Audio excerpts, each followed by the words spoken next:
बिस्मिल्लाहिर्रहमानिर्रहीम। नाज़रीन अस्सलाम वालेकुम वरहमतुल्लाहि वबरकातुहू। नाज़रीन, आज मैं आपको खलीफा हारून रशीद के दरबार की एक कहानी सुनाती हूँ। खलीफा हारून रशीद के दरबार में एक दरवेश रहते थे। इस दरवेश का नाम बहलोल दाना था। इनका कोई घर कोई ठिकाना नहीं था। शहर में नंगे पाँव चलते थे और जहाँ थक जाते वहीं डेरा डाल लेते और अल्लाह की तजल्लियात में गुम हो जाते। जब कभी अवाम उन्नास की तरफ मुँह करते तो हिकमत और दनाई की बातें करते। इससे पता चलता है कि वो अल्लाह के बहुत बड़े वली कामिल थे।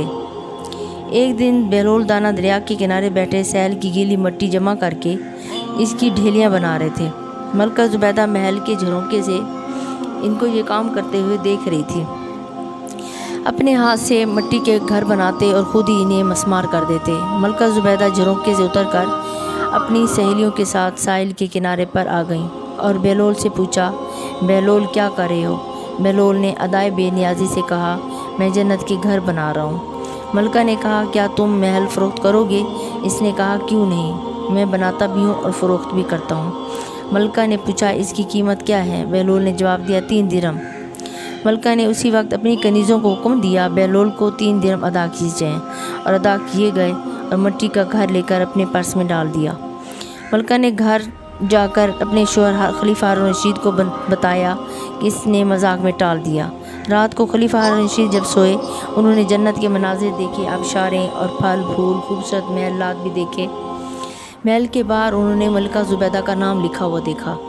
हारून रशीद ने सोचा, मैं वहाँ जाकर देखूँ इस महल के अंदर कैसा है, और महल के दरवाजे के करीब जब पहुँचे तो दरबान ने रोक लिया। हारून रशीद कहने लगे, इस पर मेरी बीवी का नाम लिखा हुआ है, मुझे अंदर जाना है। दरबान ने कहा, ये दस्तूर यहाँ का नहीं है, जिसका नाम लिखा होता है उसी ने अंदर जाना होता है, किसी और को इजाज़त नहीं होती, लिहाजा आपको अंदर जाने की इजाज़त नहीं। जब दरबान ने हारून रशीद को पीछे हटाया और हारून रशीद की आँख खुल गई। बेदार होने पर ख्याल आया कि बहलोल की दुआ मलका के हक़ में अल्लाह रब्बुल इज़्ज़त के यहाँ कबूल हो गई है।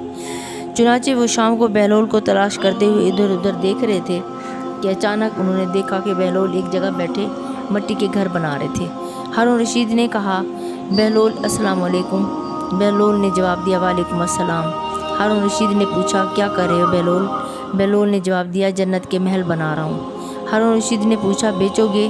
तो बहलोल ने कहा, हाँ क्यों नहीं, मैं बनाता भी हूँ और बेचता भी हूँ। हारून रशीद ने कहा, तो बताओ एक महल की क्या कीमत है? बहलोल ने बेसाख्ता कहा, तेरी पूरी सल्तनत। हारून रशीद ने कहा, मैं इतनी कीमत अदा नहीं कर सकता। कल तो आप 3 दिरहम के बदले दे रहे थे और आज पूरी सल्तनत मांग रहे हो। बहलोल दाना ने कहा, कल अनदेखा मामला था और आज तुम देख कर आए हो। खलीफा ये सुनकर बहलोल दाना के सामने घुटनों के बल मायूस होकर बैठ गए और कहा, हज़रत आप मुझसे मेरी पूरी सल्तनत ले लें और मुझे एक महल दे दें। बहलोल दाना ने जब खलीफा की आजिज़ी देखी, मैं तुम्हारी सल्तनत का क्या करूँगा?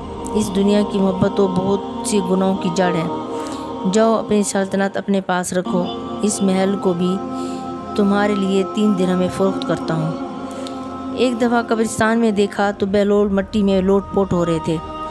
हारून रशीद ने पूछा, बहलोल यहाँ क्या कर रहे हो, क्यों बैठे हो? बहलोल ने जवाब दिया, मैं ऐसी कौम के पास बैठा हूँ जो मुझे अजियत नहीं देती, और अगर मैं चला जाऊँ तो मेरी ग़ीबत नहीं करती।